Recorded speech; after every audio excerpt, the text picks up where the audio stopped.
What's going on, guys? Welcome back to another Patreon exclusive Q&A. This is number 2 in the line of Patreon Q&As, exclusively right here on the Patreon page for my channel. I just made myself a nice latte, homemade. One of them fake lattes, though. It's not really a genuine latte. I just brewed coffee. Peet's coffee is delicious, by the way. I don't know if you guys know Peet's coffee. I'm usually one to try all the different K-cups. You know, I'll see something that I haven't tried before, and I'll usually take it off the shelf. And I'm like, this sounds interesting. Because I'm a big coffee guy. I usually drink 2 or 3 cups a day, just because I like the taste. You know, I usually, on Mondays, I usually have 2 in the morning, and then I save 1 for the evening during Raw, because I got to stay awake. You guys know all about that. But I bought this International Delight. I don't know what it is. It's like, it's almost like a whipped cream. But I put the cream and sugar in, and I stir, and I shake this International Delight, like whipped cream mix on top, and it makes like a froth. Like, you know, when you go to a Starbucks and a latte is usually, usually like 90% coffee, and then the top is topped with foam. That's what this pretty much is. It's okay. It's nothing special, but it adds a nice little taste of chocolate to the coffee that I enjoy. So I made myself one of them before we hit record here, and that's what I did. There's a lot of questions. There really is a lot of questions that I got sent to me, which I'm very appreciative of. That means people are paying attention to the Patreon page, which I'm happy about, because you guys are spending money on me, which I obviously am eternally grateful for.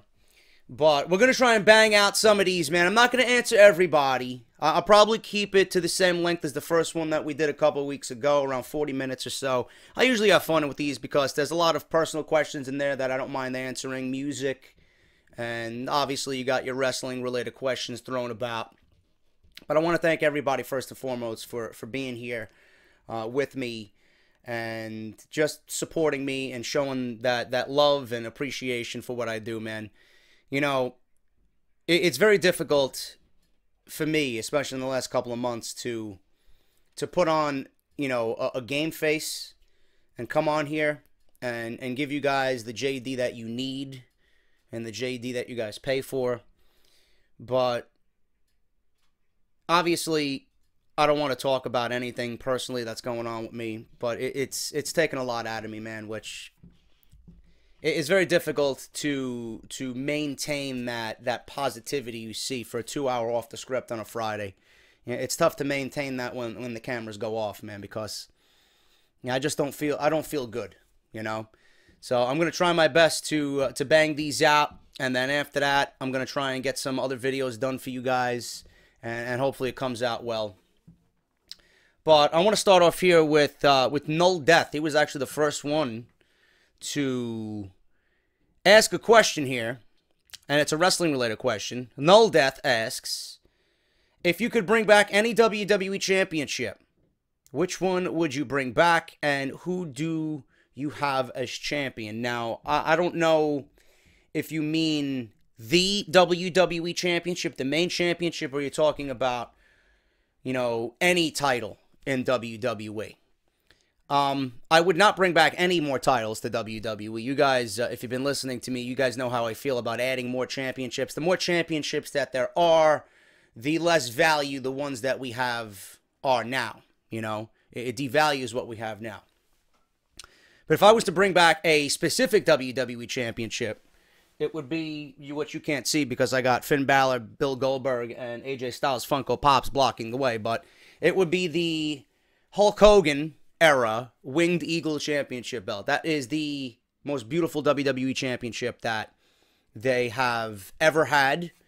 It's one that I grew up with. It's one that we all wanted to touch and hold and wear as a young child. Who would I have as champion?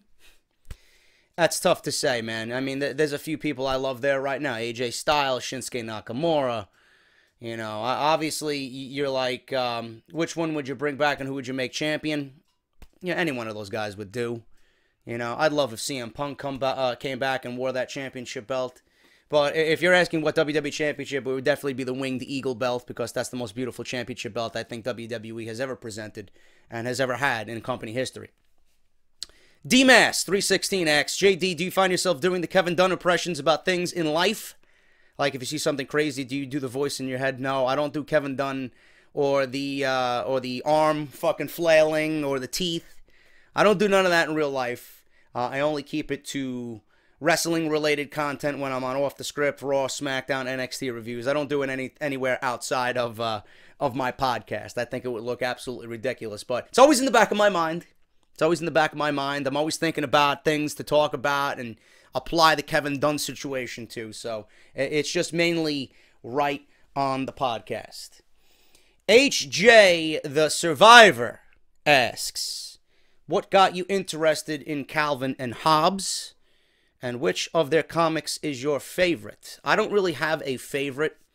I just love the wittiness of the comics and, you know, the interaction between Calvin and Hobbes. What got me interested in Calvin and Hobbes is the woman that I love, you know, got me into Calvin and Hobbes. And I remember I got her a plush, which you guys have seen for a few episodes, you know, sitting behind me on Off the Script. I got her a plush 2 years ago for Christmas, and she loved Calvin and Hobbes, and I thought it was, you know, one of the cutest things I've seen. And the plush was so well made, and, you know, I remember when she went upstairs to get something. I don't know what she was getting. I think she was getting my gift because it was upstairs. And I had pulled him out of the gift bag that I had him in, and I put him on the couch.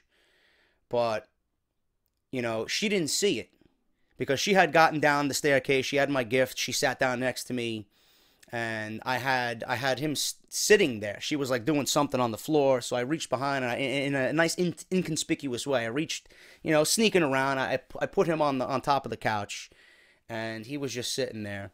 And then she had got up to go to the kitchen or do something, and then she came back and seen him, and he was sitting there on the couch, and she was like ecstatic because she loves Calvin and Hobbes, and it was just such a sweet moment that I'll never forget. And I hope I could, you know, I could relive those moments again and recreate those moments again.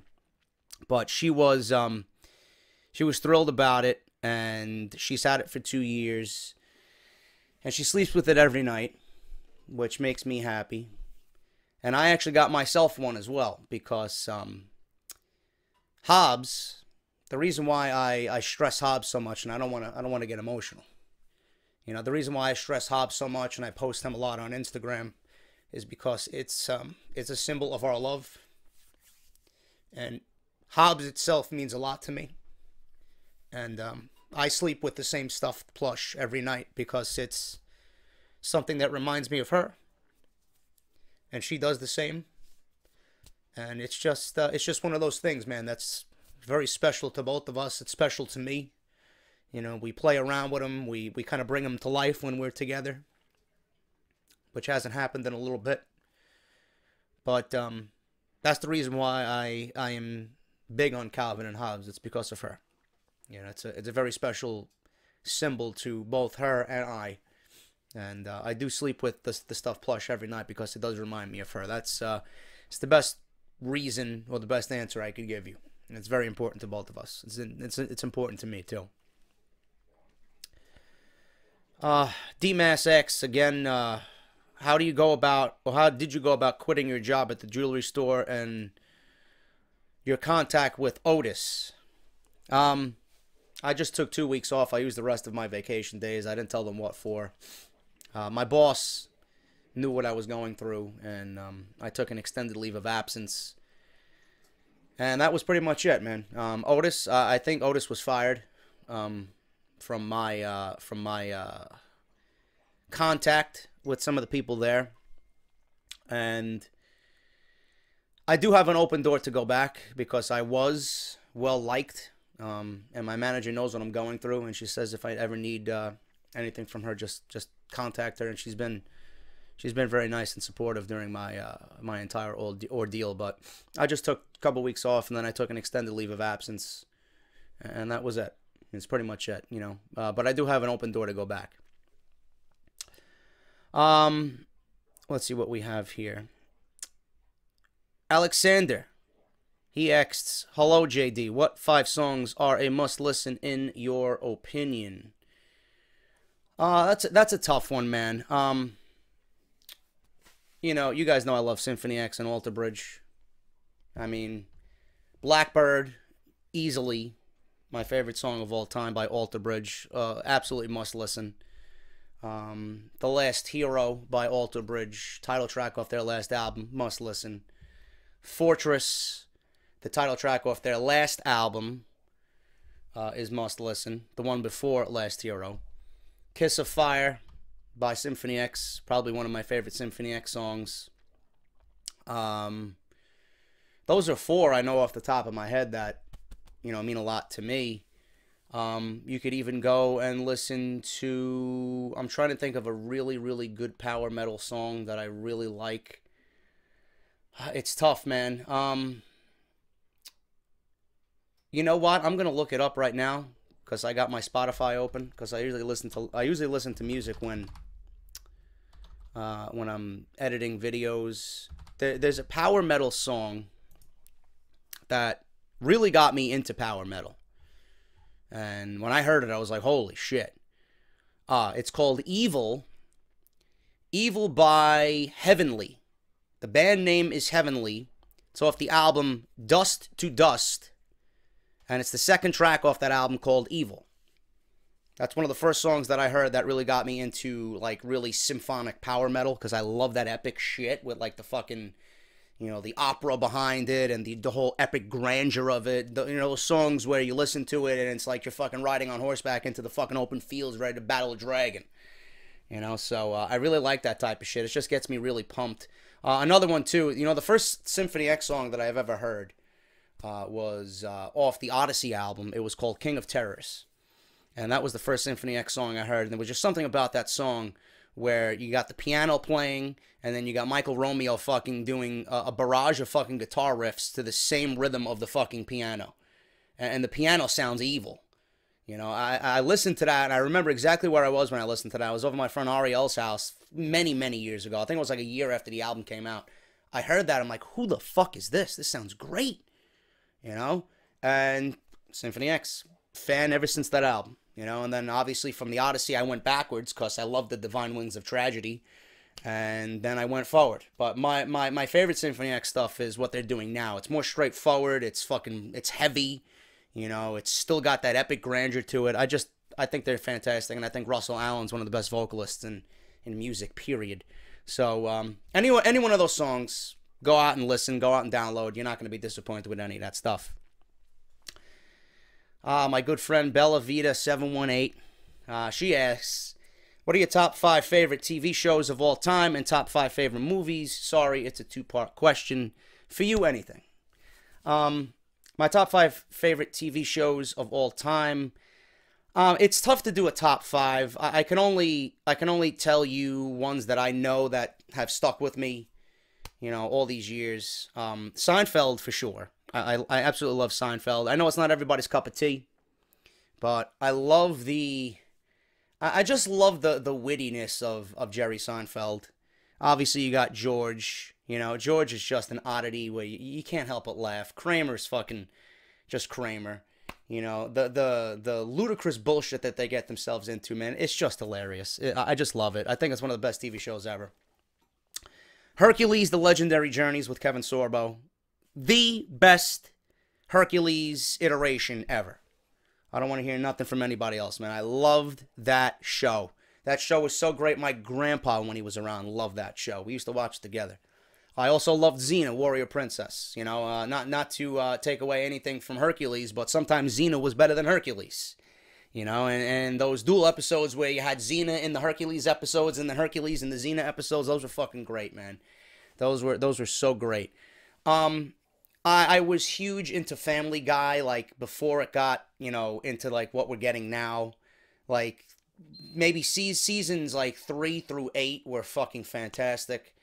I loved Family Guy, and that Verizon thing is still going off. I gotta call them about that. I love The Walking Dead. It's one of the only TV shows regularly I watch when it's on. I love anything on Food Network. I love anything on Travel Channel. I love Ghost Adventures with Zach Bagans. Shit like that. I'm not really big into, anything that you guys are watching now. Game of Thrones. I did love American Horror Story Season 2 in the Asylum. I thought that was fantastic. There's another show that I've been watching too. It's with Jude Law, and he plays this dick-like priest. I forgot the name of it, but I think it's on Showtime, I believe. Correct me if I'm wrong. I'm gonna look it up because I want you to watch it. I think you would really enjoy it. I forgot the name of it. I'm gonna look it up right now so that I could tell you guys. Anybody listening to this, The Young Pope. That's the name of it. That's a really, really good show, and I think you'll really enjoy that. Please take my recommendation on that. Top 5 favorite movies. I love The Hobbit. I love Lord of the Rings. I love Terminator 2, Jurassic Park 1, Jaws 2. I love Aliens. So that's Alien 1 and Alien 2. I love shit like that. Those are movies that are always going to be with me. I love the original Mummy with Brendan Fraser. I watch that movie every single time it's on. I love, what's the name of Liar Liar with Jim Carrey. That's my favorite Jim Carrey movie. Ace Ventura, shit like that. Like crude comedy like that. I really enjoy. But hopefully that answered your question fairly well. And thank you for asking me that. It really makes me think about, what are some of my favorite TV shows. But Hercules and Xena. Classics. Classics. Let's see what else we have here. Trying to think. I know some of you guys asked, how would I book? I'm not going to really answer those questions because I really can't think right now, and I would really have to think it out. Should Bray, this one comes from Deba Pradhan, should Bray Wyatt form another Wyatt family? I think so. I really think he should. Bo Dallas easily should be a member of the Wyatt family. I think that would be great. Who else you ask? I would have Bo Dallas, Bray, and then a female. Whether that's someone from NXT, maybe they bring in what's her name from TNA, the one that was with Abyss and Crazy Steve. I forgot her name. I don't know. I completely forgot her name. She would play a good part in the Wyatt family. Thing is, I don't know if she's a free agent or not, but yeah, I would have Bo Dallas because he's got the beard and the scruff going on. He could fit right in there, and I think Bo Dallas and his, I think Bo Dallas and his intensity could really fit nicely over there with his brother, and I would love to see both brothers working together. And then you add a female, aspect to that. I think it would be very good. I honestly think it would be very good. Bray Wyatt outside the Wyatt family, I'm not really enjoying. People are saying that he's been booked right. He's still a loser. He's still a loser. That's all you need to know about that. Alex James, how did I come up with the Kevin Dunn voice? That's a very good question, and quite honestly, I don't know. I don't know. I just, it just came out. If that answers your question, it just came out. One day I was doing it, Kevin Dunn and Samoa Joe and those chicken sandwiches, it just came out, So, yeah, it's just one of those things that just randomly happened. Just like every intro that you see on Off the Script, it's just something that I'm fucking, crazy and wild to do, and it just comes out. Shit happens that way, man. The good shit happens that way. Unexpected, unintentional. That's when the good stuff comes out. Let me see. What are your top 5 worst bands besides Nickelback? And would you ever consider doing music reviews like Cover Killer Nation? That comes from Zach JD. Nickelback's always going to be there. Stained, they're awful. Nirvana is awful. Modern day Metallica is awful. Anything Metallica did from Kill 'Em all the way up to the Black Album, fine. Anything after the Black Album, please. You're just kidding yourself. All right, Death Magnetic was okay, but that was it. The new album was awful. It's really tough to think about that. I don't know, man. To be honest with you, to answer your question, Zach, I don't listen to shitty music. All right, I don't listen to shitty music. So those are just some of the ones. I wasn't a big fan of Creed either. I thought Creed was like one of the worst bands ever, and then Alter Bridge happened. But I'm not really a big Creed fan as it is. Their music was kind of like But Mark Tremonti, obviously, coming over and doing stuff with Miles Kennedy, turned into a whole new human being. But Creed, it really wasn't my cup of tea either. But yeah, those are just some of the bands that I can think of off the top of my head. But, you know, to answer your question as a whole, I don't listen to shitty music. Evan, what's up, brother? And I got your microphones. She loves the microphone, by the way. She sounds fantastic. I got it over here. I haven't used it yet. I have used the headphones. Fantastic. I will be doing some nice promotion for you very, very soon, okay? Because I'm going through a bunch of shit right now, and, you know, my mind is not there. But she loves the microphone, and she sounds fantastic. So thank you, brother. I really, really appreciate it. My top 3 favorite tag teams of all time, Evan asks. This is a tough one, man. This is really a tough one. I'm going to have to say, and this might be odd to some, but I love Money Incorporated.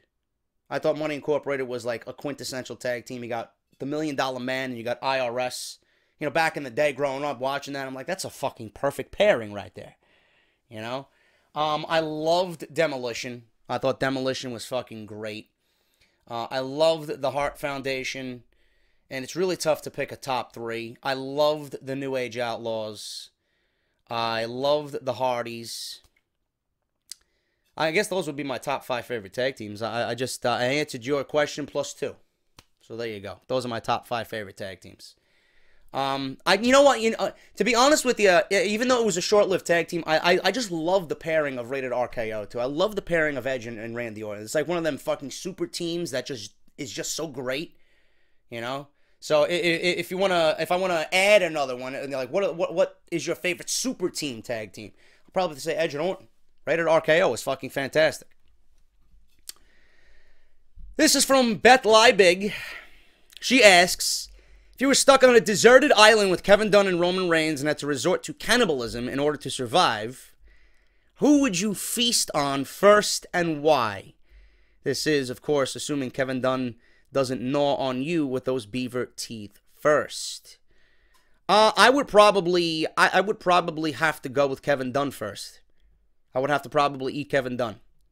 Seriously, because I would end up killing him anyway. I think me and Roman, you know, if we were to survive, I think he would give me the best chance at survival on a deserted island. So I would want to keep the stronger, younger, youthful Roman Reigns around, even though I can't stand them.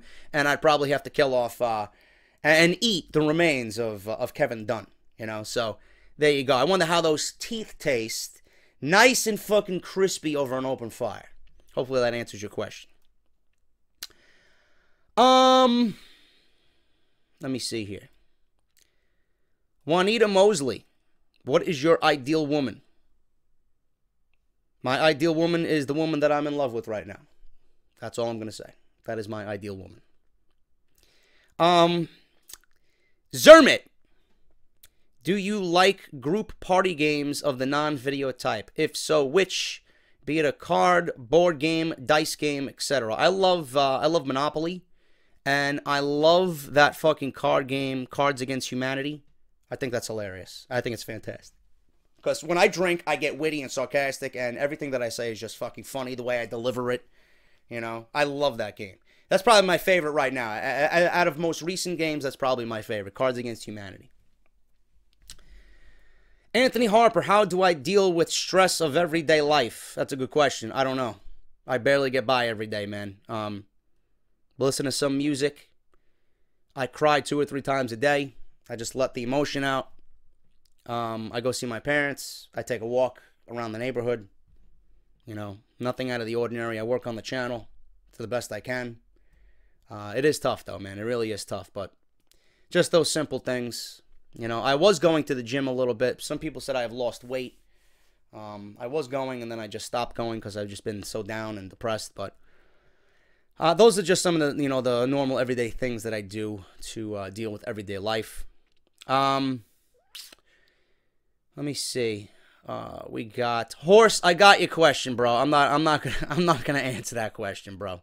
I don't know any of who you're talking about because I don't watch CNN. I don't watch the news. I got your question though, bro. Next time, try again. Try again, man.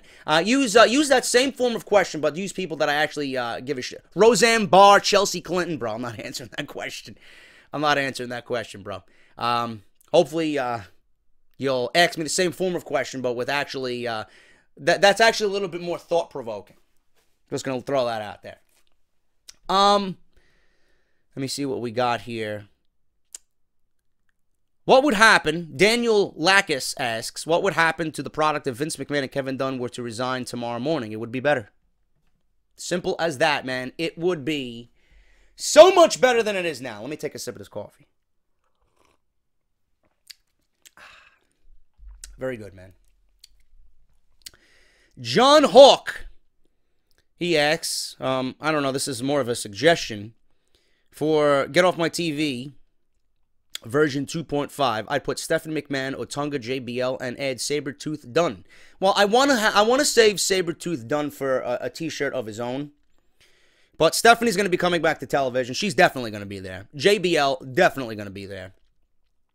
Otunga, I have to wait and see what's going on with him, because I'm hearing rumors that he might not actually come back to the announce desk at all. So that leaves McMahon and JBL as two definites. I want to add Bayley. I really do, just based on how they've booked her, because she sucks. And I might add... This is tough, man. I don't know. I might add James Ellsworth. I don't know. Or I just might add Titus O'Neil. I don't know. It's a very, very difficult decision. But yeah, Stephanie McMahon and JBL are definitely going to be there. Definitely going to be there. Let me see. Chris E. Neal, petition signed, Audible signed up for. Thank you so much, brother. Greatly appreciate that. Adele asks, I have two questions. One, what is your favorite wrestling YouTube channel? Two, since you're a metalhead like me, what is your favorite slamming, technical, progressive, gore grind band? To answer your second question, I really like Skinless. They're from New York. I think they're from Albany. I seen them live with their former singer. I don't know who they got singing for them now. I think it was Steve Tucker. No, it wasn't Steve Tucker. Steve Tucker, what? Was it Steve Tucker? I gotta look them up now. Now let me look them up. You got me fucking thinking about it. Skinless Wiki. You find everything through fucking Wikipedia. Let me see their fucking... No, it was Sherwood Weber. I seen him live. He was fucking fantastic. He was absolutely fucking fantastic. He might actually still be with the band. It says he's still with the band. They formed in 1992. They disbanded in 2011, but reformed in 2013. Look at that. Glen Falls, New York, they're from.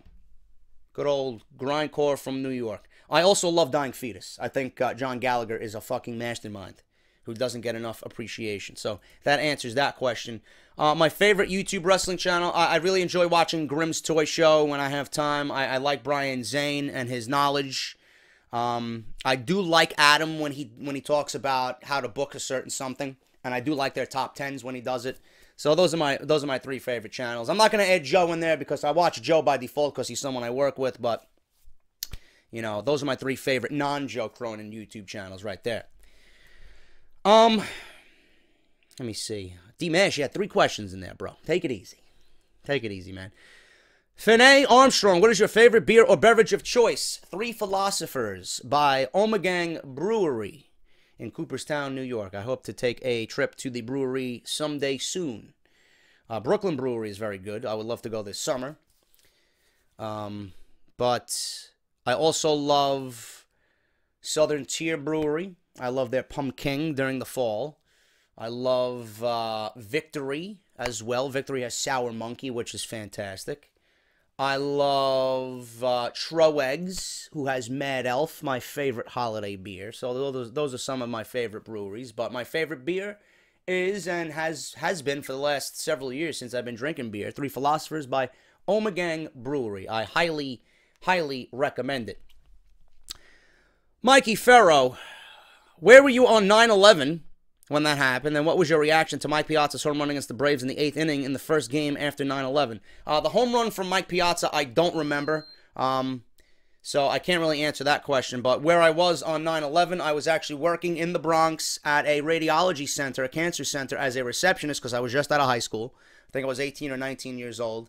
And on my lunch break, I was on my way on a bus to FYE to go buy Slayer's new album, which came out that same day, and it was aptly titled God Hates Us All. So, there you go. That's where I was on 9/11 when that happened. I was more afraid for my father because he was in Brooklyn doing a job with my grandpa roofing, and they seen whatever was going on. You talk to some people, it never fucking happened. It was all a conspiracy. But whichever way you want to swing it, that's where I was on 9/11. Eric, what is your vacation city or places of your choice? I don't really vacation all that often, but I can tell you where I have been, and I would love to go back. I loved South Beach, Miami.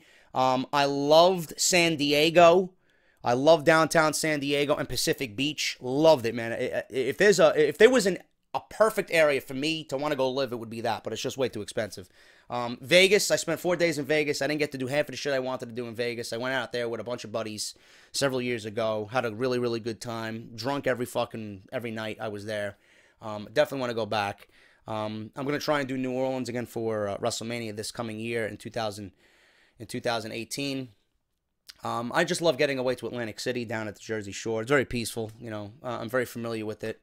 But other than that, man, I really don't vacation anywhere. I haven't been overseas. I haven't been to Europe. I'd love to just go to Ireland and sit in a pub and drink a fucking genuine Guinness. But, you know, times are tough over there, man. The way of the world is not the way it used to be. So I don't think I would find my way over there as of right now. But, you know, those are some of my places, my favorite places that I have been that I would love to go back and certainly visit. I've been to L.A. L.A. was fun but weird. San Diego was fantastic.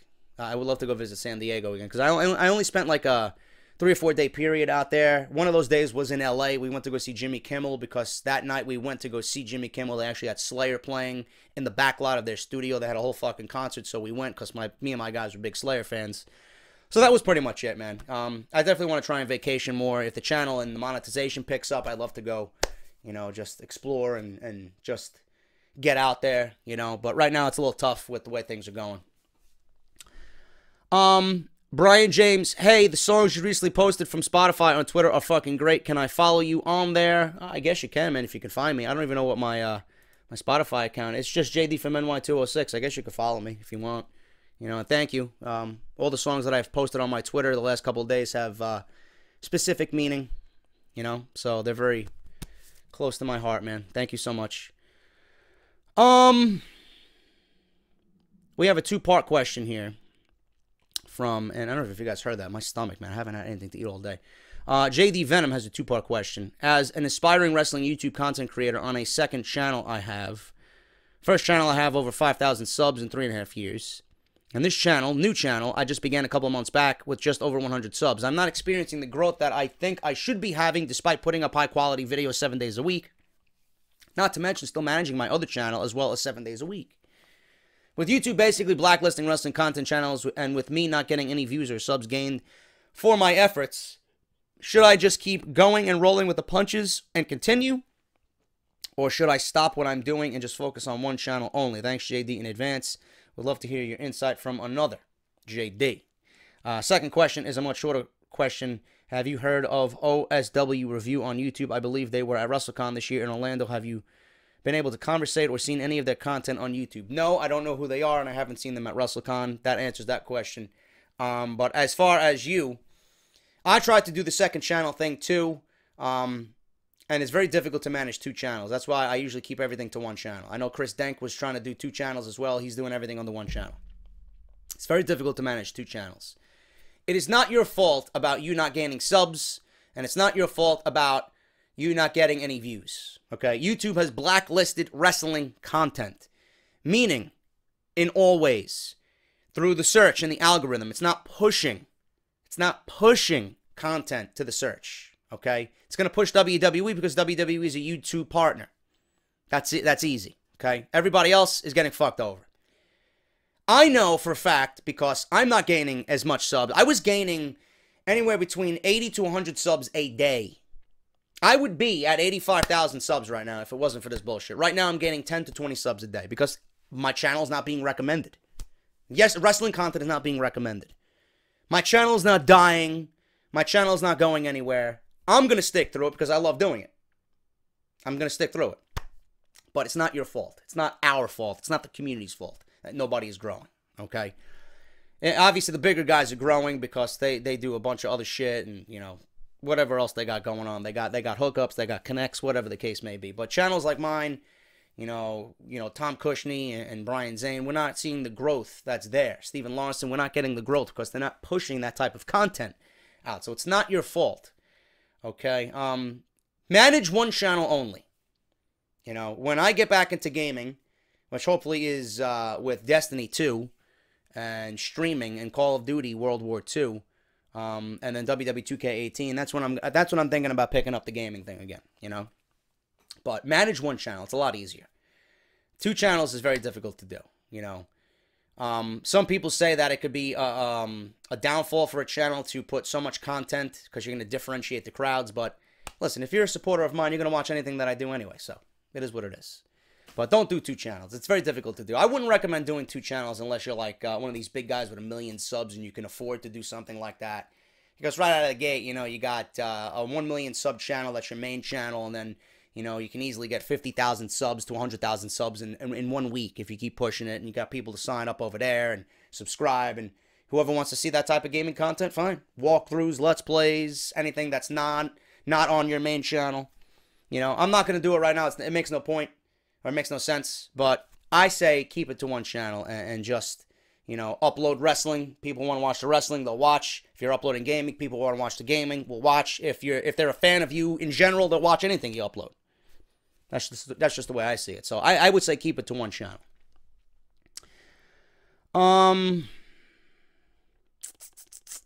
Let's see what we got here, man. A lot of multiple questions here.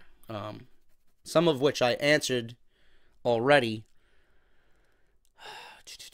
Let me see. It's tough here, man. Robert Hall, you have creative. You can take any 2 guys, living or dead. Who do you book in a match? That's a tough one, man. There's a lot of ones. There's a lot of matches I'd book. Jake the Snake. Back when he was feuding with Macho Man, I'd take that sadistic Jake the Snake and I would feud him with Bray Wyatt easily. I think that would be a fantastic match. I'd love to see Shawn Michaels versus The Rock. That's something that we never got to see. I don't know, man. Those are 2 off the top of my head, really. But I mean, this goes back to what I've been asked. What's your dream match? My dream match already happened, man. WrestleMania 25, Shawn Michaels versus The Undertaker. WrestleMania 25. I don't think anything could get better than that. Moving on here. We're going to end with these. We're going to end with these ones here, man. What do you think of... Actually, Adele, I answered one of your questions already, but I already started. What do you think of CZW? I don't really watch CZW. I'm not really familiar with it. I know of Joe Gacy because Joe Gacy was at House of Glory. He fought our champion, Anthony Gangone.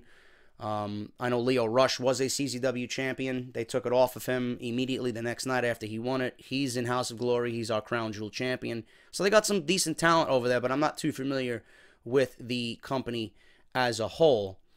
And I'm going to end with this, man. Jeremy Ferris, when the IC title was on SmackDown, it was clearly the more coveted mid-card title compared to the US title. And now it's the US title that is much more important. What is SmackDown Live doing that is making their mid-card title actually feel important compared to Raw? It's the better show. It's not Monday Night Raw. Simple as that. We're just going to leave it at that. Anything that Monday Night Raw touches turns to shit. Just look at Bayley. Just look at the Cruiserweights. Just look at Bray Wyatt. Just look at the Intercontinental Championship as of most recent. Everything they touch turns to shit. Everything that SmackDown touches either rebuilds it up to the point where we start liking it again, or it's just better because it's SmackDown. Simple as that. Thank you guys so much, man. I hope you enjoyed this Q&A. We'll do it again next week. IRW Network, I do want to make mention to you guys. IRW Network is now live if you guys want to go subscribe over there. I am not making any promises. I am thinking about possibly uploading some of what I upload over there over here. Okay? Just for you guys because it's special and I want to give you guys more bang for your buck over here. But we'll see what happens with that. I don't want to mix the crowds up. I want you guys to go subscribe over there. But I also want to keep my Patreons happy as well. And what better way than to get free audio podcast, for you guys already donating. I'm thinking about it. I'm thinking about new designs for the t-shirt, so or t-shirts this summer. So we'll see what happens with that. You guys know I am appreciative of everything you guys do. Thank you so much for everything. Hope you enjoyed this Q&A. And I'll see you guys on Off the Script on Friday. We got NXT tonight, Lucha Underground tonight as well. You're going to see NXT review tonight, Lucha Underground review tomorrow morning. So we got a lot of stuff coming up, man. Hope you enjoy it all. I am JD. Thank you for all your love and support and well wishes and prayers. And I'll see you guys later, man. Hope you enjoyed the Q&A. Have a great Wednesday, and I'll see you later this week for more great content. Once again, thank you for all that you do, and I will talk to you all very soon.